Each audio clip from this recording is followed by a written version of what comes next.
umutwe w'ijambo ry'Imana uyu munsi uravuga ngo mbese Imana yaguhishurira ibyo igiye gukora. Le thème d'aujourd'hui dit que est-ce que Dieu peut te révéler ce qu'il va faire? Iyo udashaka Imana ntayubona. Iyo ngusabye ikintu urakima kuko nakigusabye.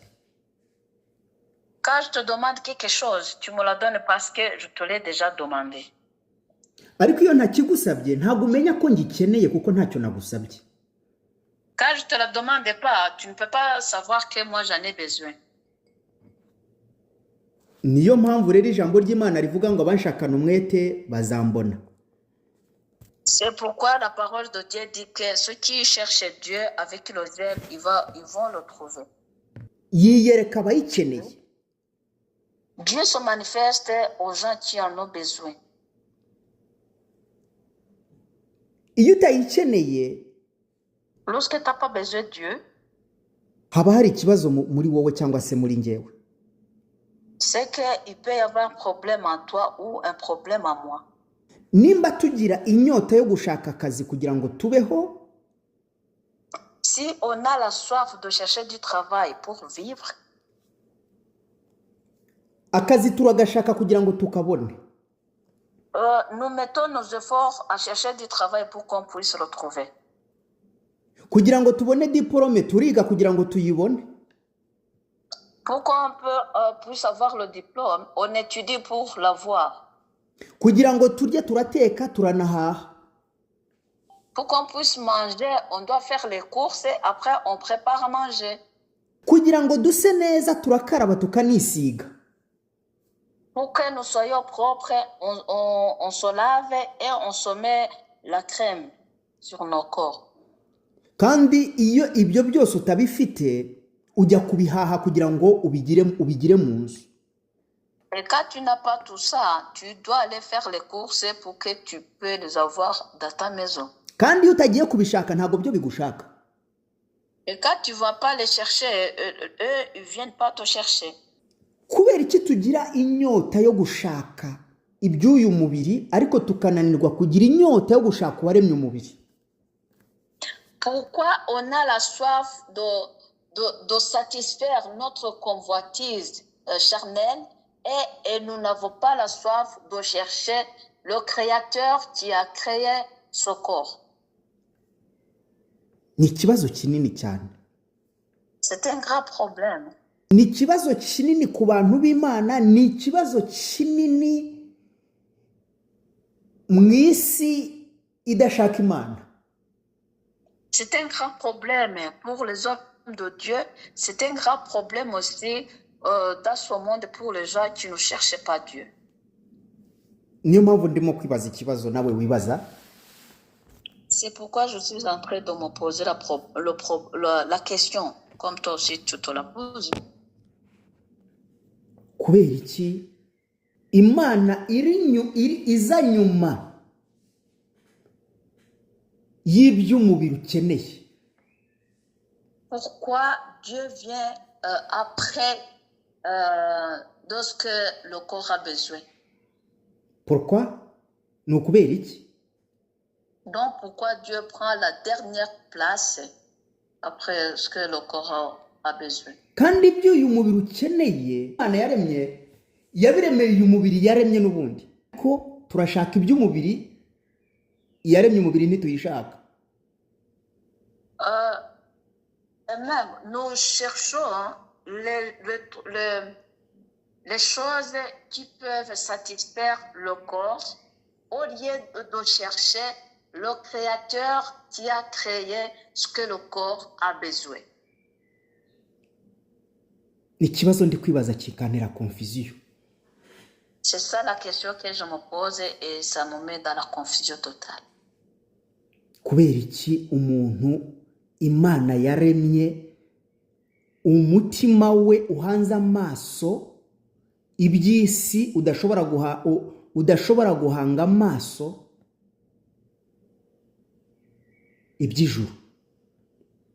Pourquoi l'homme que Dieu a créé fixe son regard sur les choses mondaines au lieu de fixer le regard sur les choses du ciel. ndaza kubaho ingero Je vais vous donner les exemples.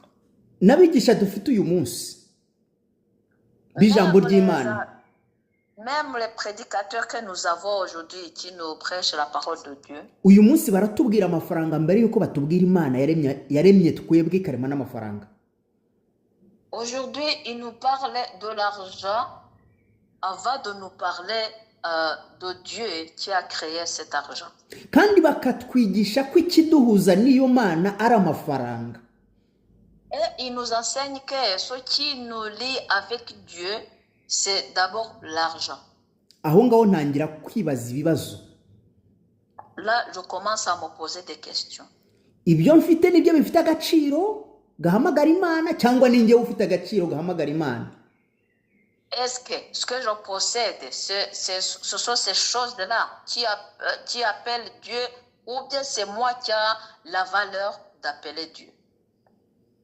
Najya kureba ngasanga baranyigisha ko ibyo ntunze nibyo bifite valeri nibyo bifite indangagaciro z'Imana kuruta njyewe. Alors, je me retrouve que ce qu'on est en train de m'enseigner, ça veut dire que ce que je possède, c'est ces choses-là qui ont de la valeur devant Dieu plus que moi. Niyo mpamvu uyu munsi dufite abakristo benshi ku isi. C'est pourquoi aujourd'hui nous avons beaucoup de chrétiens dans ce monde. Guhemuka biroroha. Qui font les malhonnêtetés. Alors, la malhonnêteté, c'est très simple de le faire. Kubera ko ikibahuza n'Imana ni amafaranga, kandi amafaranga niyo atuma tuba maronete. Parce que ce qui les unit avec Dieu, c'est l'argent, et c'est à cause de l'argent que nous soyons des malhonnêtes. Kubera iki nizo nyigisha abantu babanje kutwigisha abarizo dukurikira tuzibamo tugira ngo turi mu Mana, ariko mu by'ukuri turi muri aventure, turi mu bintu bitari byo, bitari ukuri. Pourquoi? Parce que c'est ça l'enseignement qu'ils nous ont enseigné, et nous on a cru qu'on est dans le bon chemin alors qu'on n'est pas dans le bon chemin. Ntabwo naba umuntu w'Imana ngo nguhemukire. Je ne peux pas être un homme de Dieu et après je te fais du mal. Ntabwo naba umuntu w'Imana ngo mbe umwesikoro. Je ne peux pas être un homme de Dieu, après je deviens un escroc envers toi. Ntabwo naba umuntu w'Imana ngo mbe umunyabinyoma kubera amafaranga. Je ne peux pas être un homme de Dieu, après je commence à raconter des mensonges à cause de l'argent. Nuko ntegeze menya Imana wo fete. C'est parce que je n'ai pas connu Dieu au fait. Ariko namenye Imana y'amafaranga, ariko sinegeze menya Imana y'umutima wanjye. Par contre, j'ai connu le Dieu de l'argent, mais je n'ai pas connu le Dieu de mon cœur.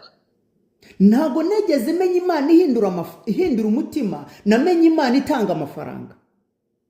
Je n'ai pas connu le Dieu qui change le cœur, j'ai connu le Dieu qui donne l'argent. Rimwe na rimwe batwigisha ko tugomba kujya muri conference zo kwigishwa gukira. Et même de temps en temps, on nous dit d'aller dans les conférences pour nous expliquer comment on doit devenir riche. Reka mbabwire iki kintu. Je vais vous dire cette chose.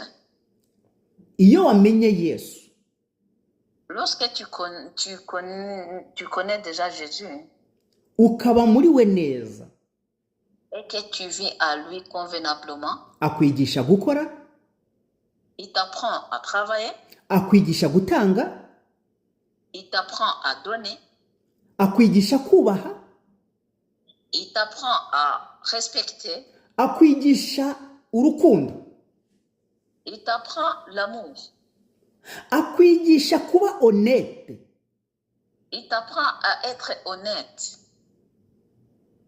Ariko iyo umenye Imana y'amafaranga, mais quand tu connais le Dieu de l'argent, ushobora kuba maronete, tu peux devenir malhonnête, kandi ukitwa umuntu w'Imana.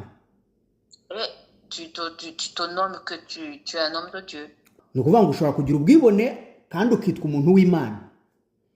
Ça veut dire que tu peux avoir l'orgueil et toi, tu t'appelles que tu es un homme de Dieu. Mu yandi magambo, En d'autres mots, abantu batwigisha Imana ebyiri kandi hariho Imana imwe. les gens nous apprennent deux dieux alors qu'il n'y a qu'un seul Dieu.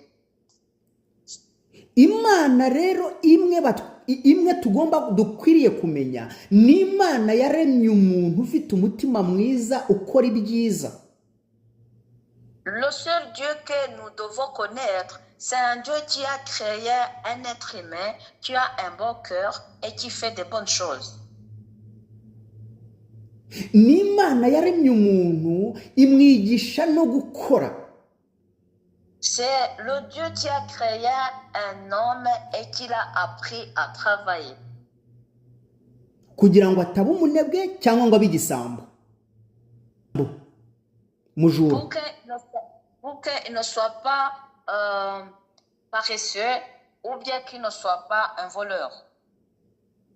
Ibyo ni byo Imana idushakaho bene data. Voilà ce que Dieu cherche sur nous, bien-aimés. Nuko tumenya Imana itutse mu mutima, ihindura umutima n'umubiri. C'est que nous devons connaître le Dieu qui change le cœur et qui change le corps. Yesu yaravuze ngo nimushaka ubwami bw'Imana no gukiranuka ngo ibindi muzabyongererwa. Jésus a dit que nous devons chercher le royaume de Dieu et la sainteté, le reste, il va nous ajouter. Ariko uyu munsi twigishwa gushaka ibintu ngo Imana izaza. Mais aujourd'hui, on nous apprend à chercher les choses et on nous dit Dieu va venir.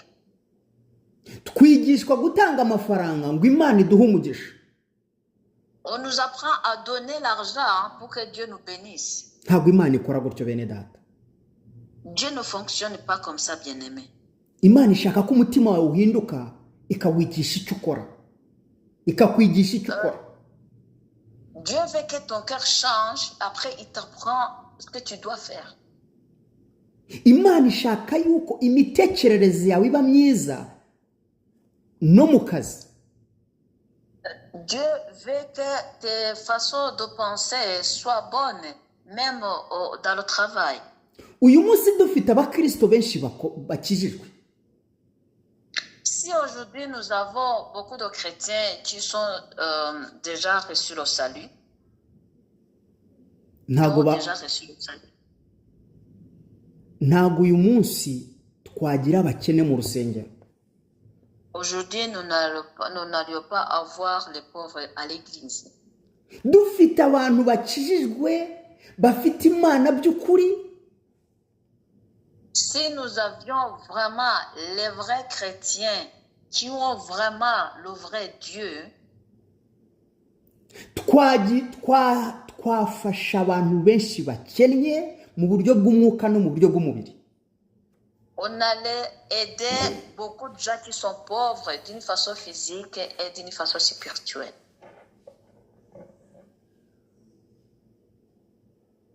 Ariko uyu munsi dufite abantu bafite amafaranga ariko badafite Imana. Mais aujourd'hui nous avons les gens qui ont l'argent mais qui n'ont pas Dieu. Kubera ko badafite Imana rero amafaranga yabo bayakoresha ahubwo kudetruiza ubuzima bw'abandi bantu. Le fait qu'ils n'ont pas Dieu en eux, ils utilisent leur argent pour détruire la vie d'autrui. Ariko iyo turamutse tugize abantu bafite amafaranga bakagira n'Imana mu buzima bwabo bafasha abantu benshi. Mais si nous avions la chance d'avoir les gens qui ont de l'argent et qui ont aussi Dieu, on allait aider beaucoup de personnes. Ndagira ngo nkubaze ikibazo nawe. Je vais te poser la question.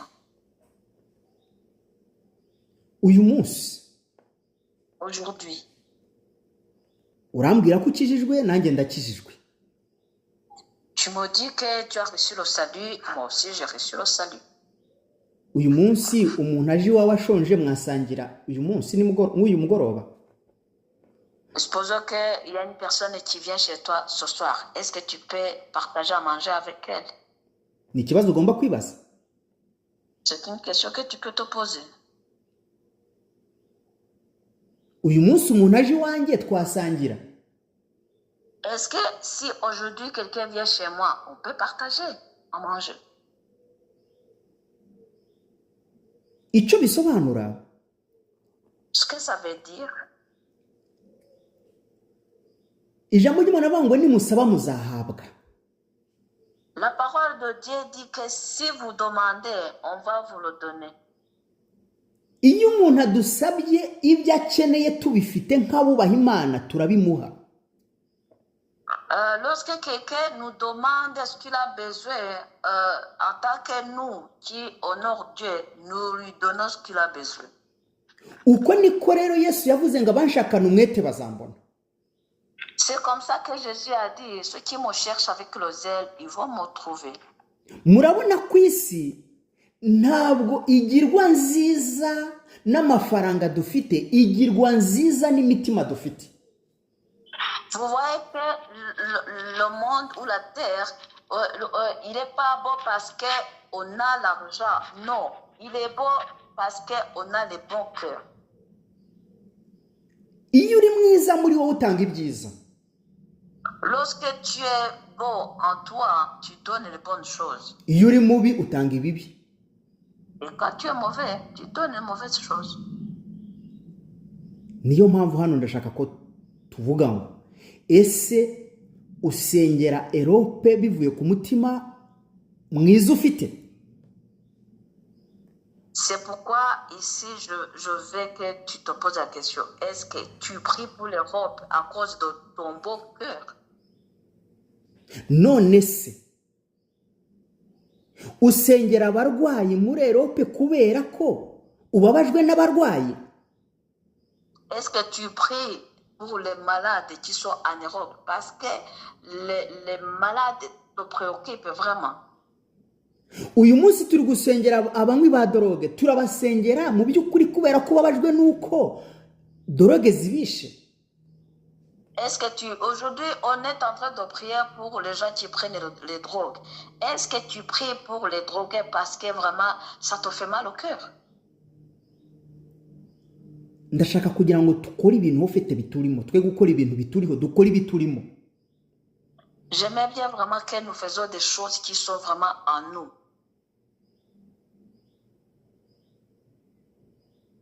Iyo dukora ibiturimo nibwo tubona umugisha w'ofete. Parce que quand nous faisons les choses qui nous tiennent à cœur, c'est là où nous sommes bénis.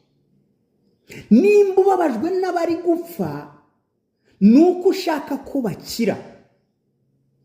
Si tu as mal au cœur à cause des gens qui sont en train de mourir, c'est parce que tu as envie que ces gens-là soient guéris. Reka mbabwire ijambo rimwe ku ijambo ry'urupfu. Je vais vous dire juste une parole à propos de la mort. Gupfa ni inzira twese tuzanyuramo, nta muntu uzatanga ruswa ngo ntayinyuremo. Nawe uriho. Le fait de mourir, c'est un chemin que nous allons tous traverser. Il n'y a personne qui va donner la corruption pour qu'elle puisse échapper ce chemin. Non. Twese ni inzira tuzanyuramo. C'est vraiment le chemin de tout le monde. Kandi nta muntu uzi igihe azamara ku isi, nta n'umwe uriho. Et il n'y a personne qui connaît combien de temps il va vivre dans ce monde. Cette personne-là n'existe pas. Rimwe na rimwe hano hari ibyuma abana b'abantu bakoze. De temps en temps, il y a les appareils que les gens ont fabriqués. Kugira ngo ibyo byuma bibashe kwereka abantu igihe uzamara kubera n'indwara ufite. Pour que ces appareils puissent montrer combien tu vas vivre à cause de la maladie que tu as. Hari igihe ibyo byuma bihuza n'icyo gihe, hari n'igihe birata. Parfois, ces appareils-là, quand ils montrent le temps, parfois ça coïncide, mais parfois ça devient différent. Ndagira ngo mube maso kuri iri jambo. J'aimerais bien que vous veilliez sur cette parole. ntabwo uzi umunsi n'igihe nanjye sinkuzi. Tu ne connais pas le jour et le temps que tu vas quitter ce monde. Moi-même, je ne le connais pas. Kora neza ugihumeka. Fais du bien tant que tu respires. Hindura ibitekerezo ugihumeka. Change les pensées en tant que tu respires. Kunda abantu ugihumeka, biteho ugihumeka. Aimer les gens tant que tu respires. Kora neza ukibishoboye. Fais du bien tant que tant que c'est possible. Tugiye kujya mu ijambo ry'Imana. Nous allons aller entrer dans la parole de Dieu. Tugiye gusoma mu gitabo cy'Itangiriro ibice 18. Nous allons lire dans Genèse chapitre 18. Turahasoma imirongo myinshi niko ndi buvuge. On va lire plusieurs versets. Turahera ku murongo wa 17 gusa. On va commencer au verset 17. Ahangaha ngo Uwiteka aribaza ngo mbese nahisha Aburahamu icyo ngiye gukora. L'Éternel s'est posé la question. Il a dit, est-ce que je peux cacher à Abraham ce que je vais faire? Uyu munsi ninde wabwira ibanga ryawe? Aujourd'hui, à qui tu peux dire ton secret? Uyu munsi Imana yakubwira ikigiye kuba mu Bubiligi kugira ngo wirinde. Est-ce qu'aujourd'hui peut te dire quelque chose qui va se passer en Belgique pour que tu puisses te protéger? Ni ikibazo ugomba kwibaza. C'est une question que tu peux te poser. Imana yaguhishurira amabanga y'ibigiye gukorwa kugira ngo ubashe kwirinda urinde n'umuryango wawe.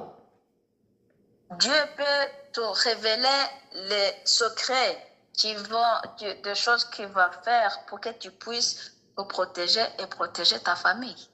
Reka dusome ku murongo wa 20 na 21 imirongo ibiri gusa. On va lire versets 20 et 21 seulement. Imana yari igiye kurimbura Sodoma. Ici, Dieu allait détruire la ville de Sodome. Ariko ibanza kubwira Aburahamu ikigiye gukora. Mais il a dit d'abord à Abraham ce qu'il va faire. Kuko yamubonye nk'umuntu wo kwizerwa no gukiranuka. Parce qu'il l'a trouvé comme quelqu'un qui est digne de confiance. Kandi abarega Sodomu bari benshi cyane nk'uko tubisoma ku murongo 21. Abarinda Sodome. Abaharega. Ah oui, et que les gens qui accusaient la ville de Sodome étaient nombreux, comme on vient de le lire. Genèse 17, et puis j'enchaînerai avec donc Genèse chapitre 8, verset 17. Ok, merci. Oui. Or l'Éternel avait dit, cacherai-je à Abraham ce que je vais faire? Amen.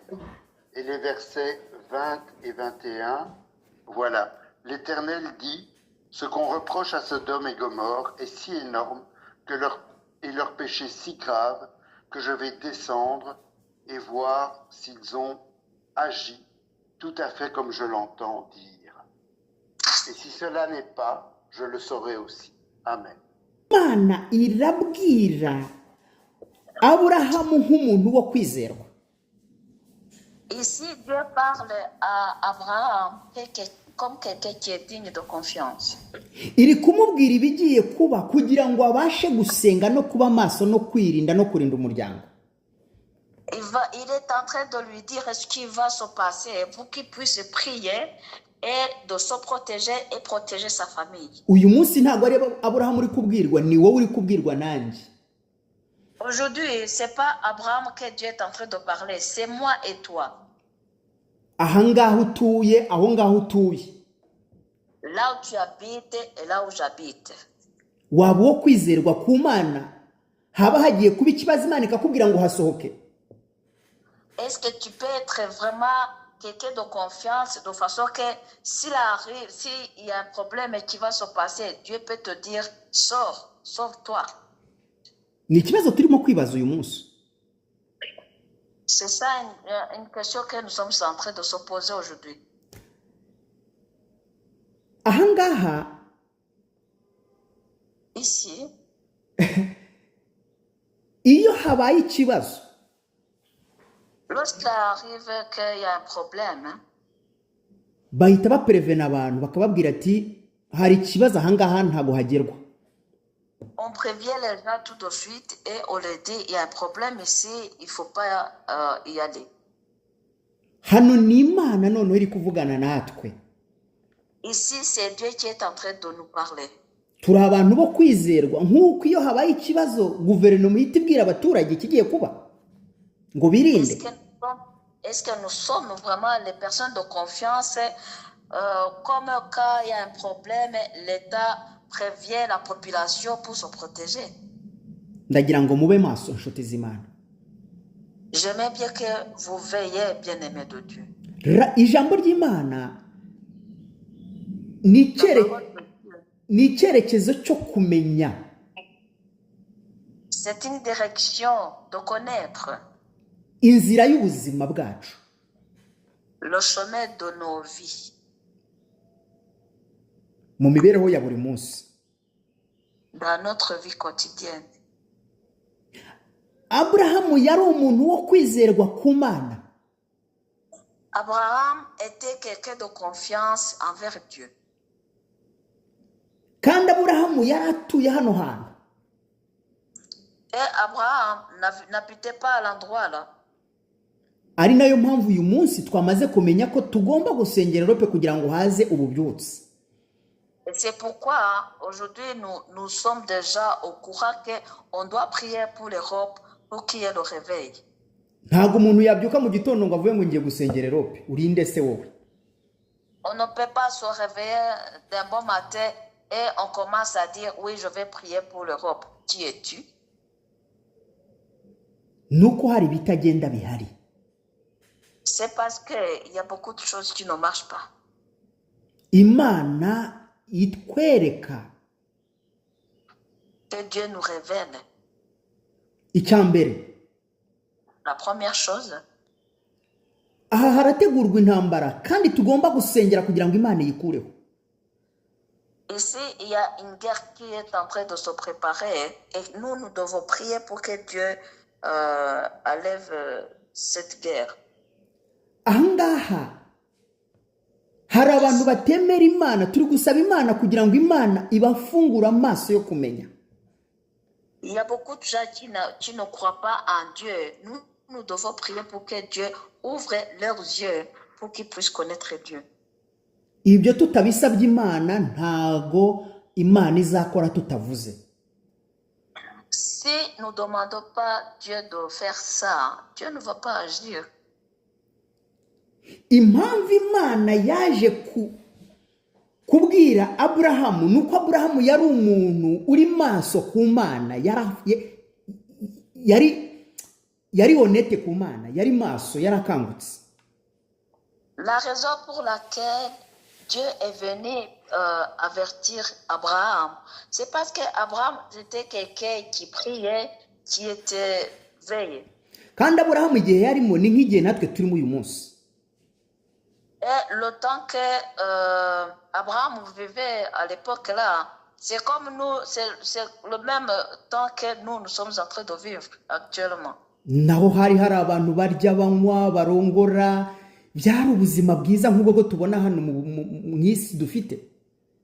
C'était une belle vie que nous voyons comme aujourd'hui, parce qu'à l'époque d'Abraham, les gens pouvaient se marier, ils mangeaient, c'était vraiment tranquille. Hakorwaga ibintu byose nk'ibikorwa ubu. Donc, toutes les activités, on faisait toutes les activités. Comment on fait toutes les activités de nos jours? Ariko abantu baho ntibasengaga. Mais les gens de l'époque là, ils ne priaient pas. Ntacyo byari bibabwiye.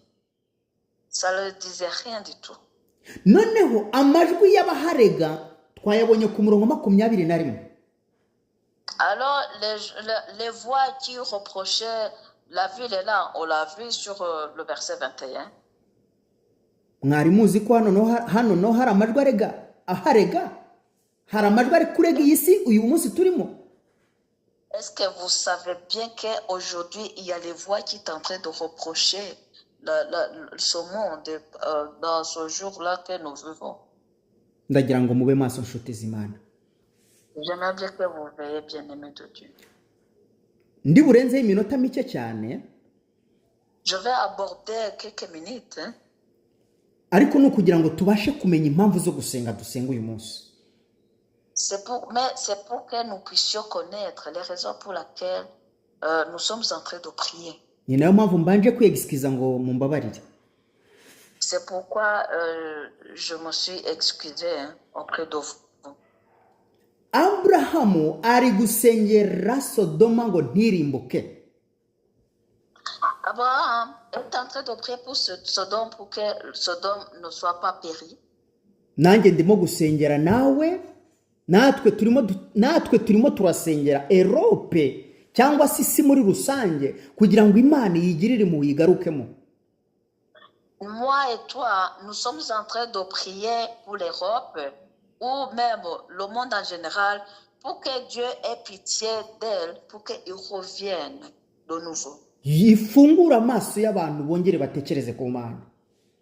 Pour que Dieu ouvre les yeux de ces gens-là en fait qu'ils puissent penser de nouveau vers Dieu. Ifungura imitima yabo bayitekerezeho, batekereze ku Mana yabaremye. Pour que Dieu ouvre leur cœur en fait qu'ils pensent à Dieu. Reka dusome ku murongo kuva ku murongo 23 kugeza 25. On va lire au verset 23 jusqu'au verset 25, juste 3 versets. Genèse chapitre 18, versets 23 à 25. Abraham s'approcha et dit, feras-tu aussi succomber le juste avec le méchant? Peut-être y a-t-il 50 justes au milieu de la ville. Les feras-tu succomber aussi et ne pardonneras-tu pas à cette localité à cause des 50 justes qui sont au milieu d'elle? Loin de toi de faire une chose pareille, mettre à mort le juste avec le méchant, en sorte qu'il en sera du juste comme du méchant, loin de toi. Celui qui juge toute la terre n'agira-t-il pas selon le droit? Amen. Hano Abraham ari gusenga. Ici, Abraham est en train de prier. Asengera uyu murwa ngo nturimbuke cyangwa se iki gihugu. Il priait pour cette ville pour qu'elle soit pas périe. Aravuze ngo mbese ntiyaboneka abantu 50 zahabarimbura. Abraham a dit, est-ce que s'il y a 50 personnes, tu vas vraiment détruire cette ville? Abantu 50 muri Europe baramutse barimo Imana yakemera ibyago muri Europe. Est-ce que s'il y a 50 personnes ici en Europe, est-ce que Dieu peut accepter qu'il y a les dangers qui peuvent venir en Europe? Dusenge kugira ngo haboneke benshi batakira Europe. Prions pour qu'il y ait beaucoup de gens qui peuvent porter au secours à l'Europe. Reka dusome twumve icyo Imana yasubije Abraham ku murongo 26. On va lire au verset 26 pour voir comment Dieu a répondu à Abraham.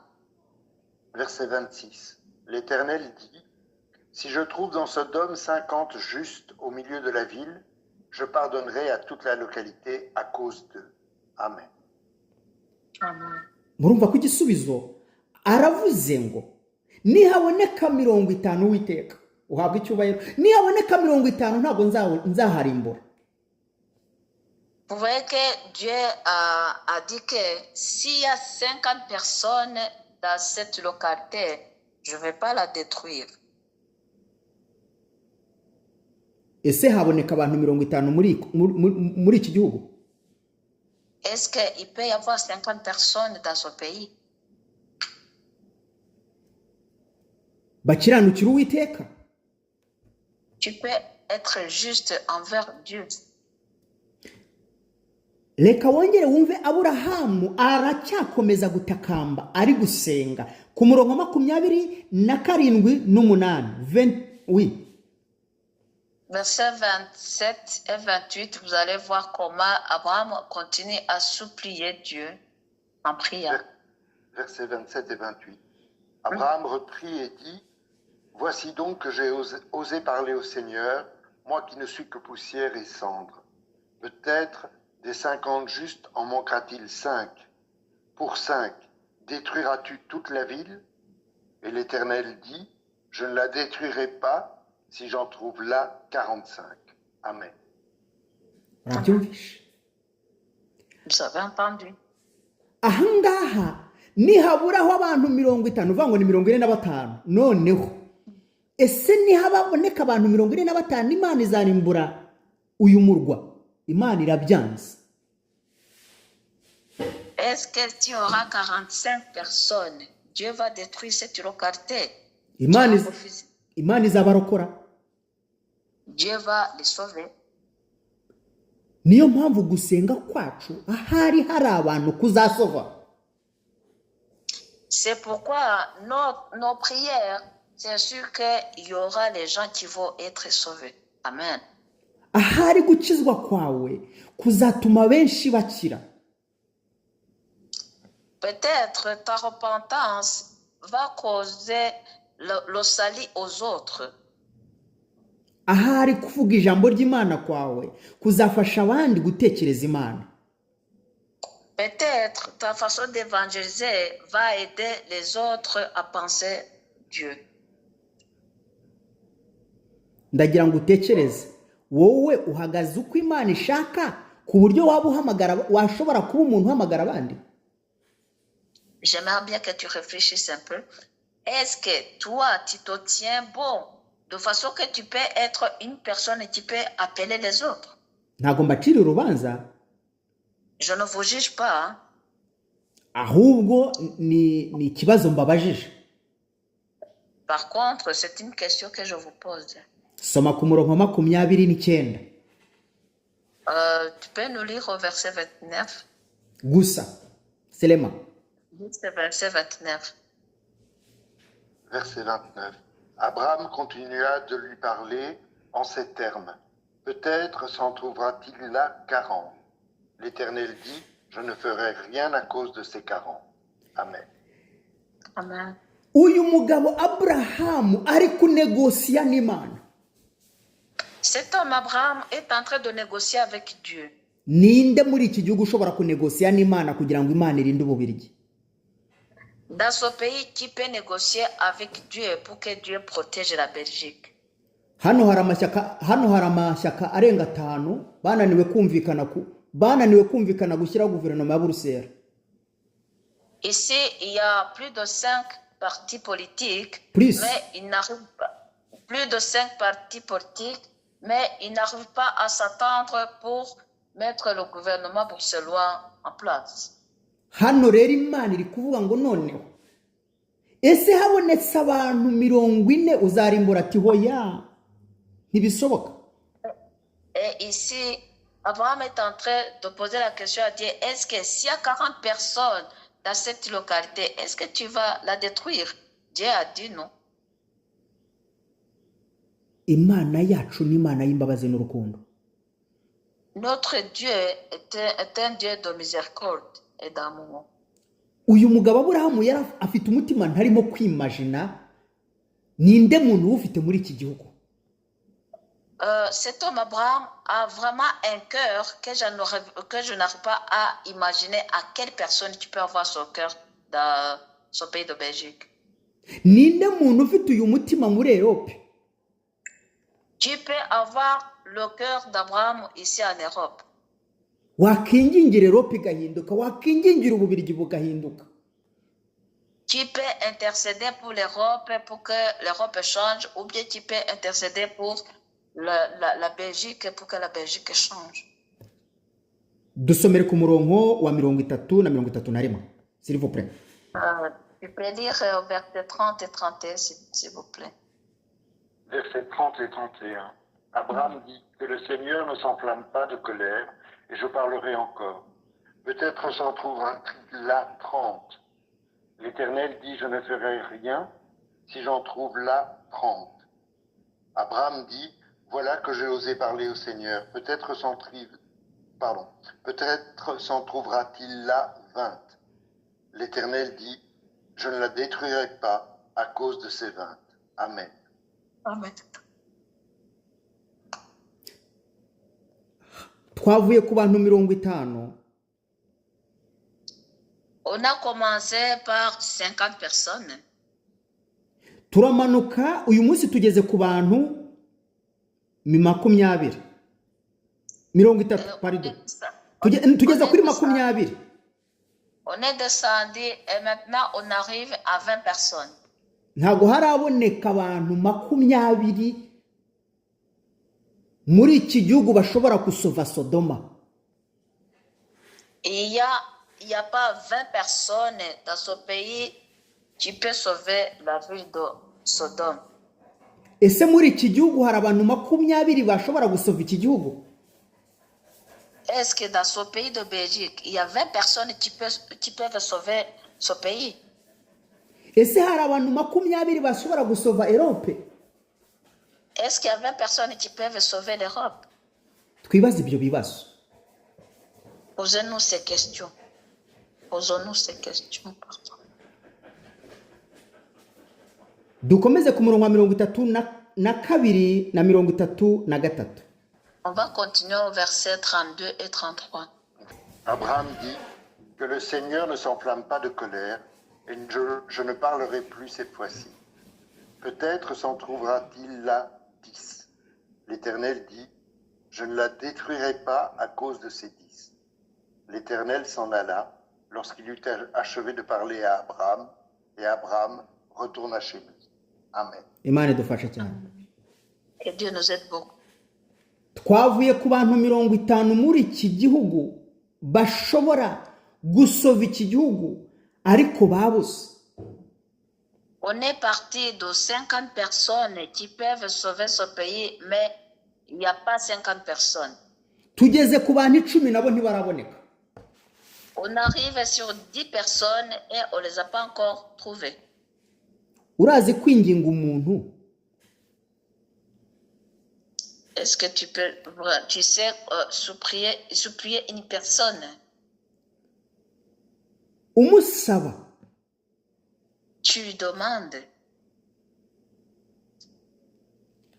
Reka mbigereranye n'ibintu dukunda. Je vais comparer aux choses que nous aimons. Ukamusaba amayero 50. Tu lui demandes juste 50 €. Akakubwira ko ari ntayafite. La personne te dit qu'il n'en a pas. Kugeza ubwo agera kuri 30. Jusqu'à ce que la personne arrive à 30 €. Akakubwira ko ari ntayafite. Et la personne te dit toujours qu'il n'en a pas. Akageza ubwo agera ku mayero 10. La personne continue jusqu'à 10 €. Naye akabura. Et il n'arrive pas à trouver 10 €. Kugira ngo ayo mayero 10 afunguze umuntu ufunze. Pour que cet euro-là puisse faire sortir la personne qui est en prison. Imana yashatse abantu 10 muri Sodoma barabura. Sodoma irarimbuka kubera abantu 10 babuze.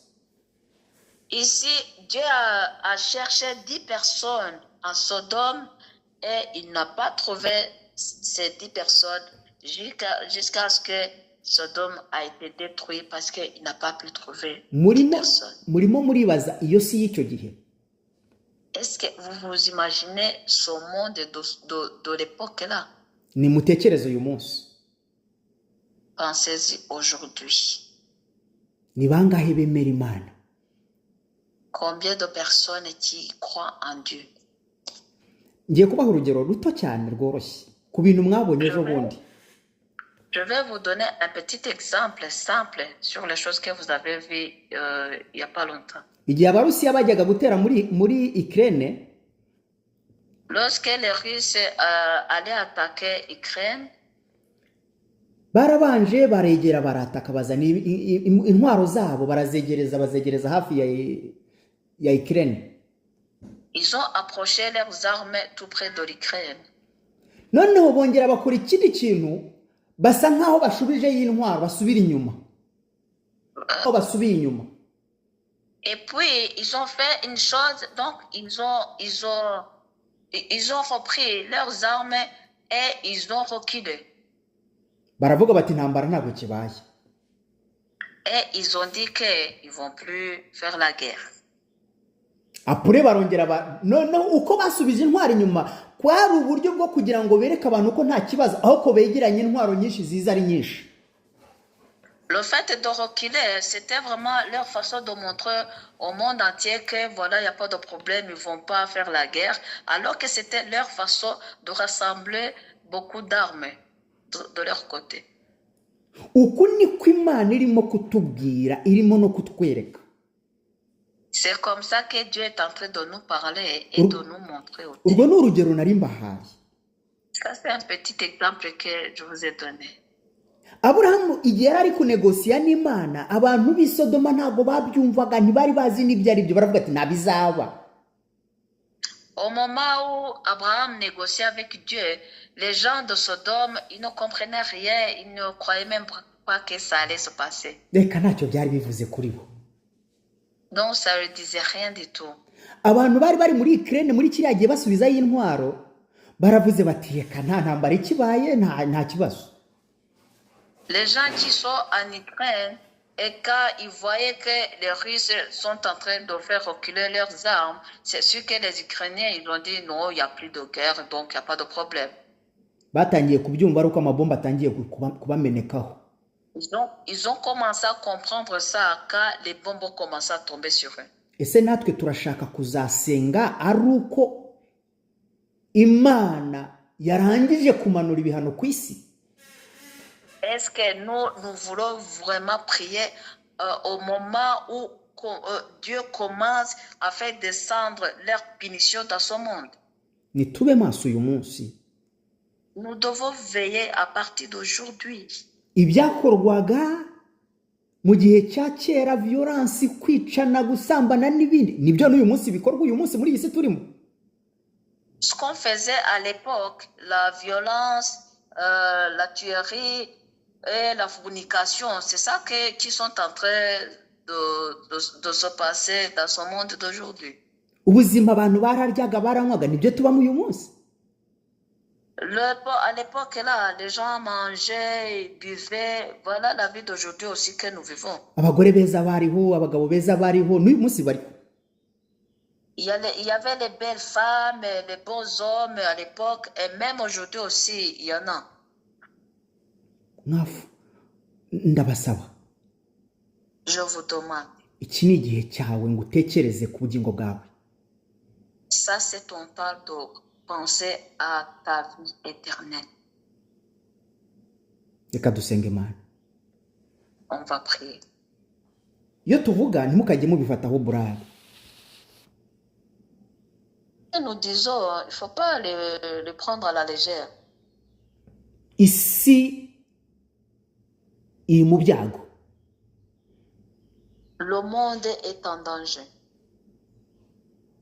Kandi ibyago ntibizakurwaho n'isi bizakurwaho n'umuntu Imana yaremeye isi. Ibyago ntibizakurwaho? Ibyago ntago bizakurwaho n'isi bizakurwaho n'Imana yaremeye umuntu isi.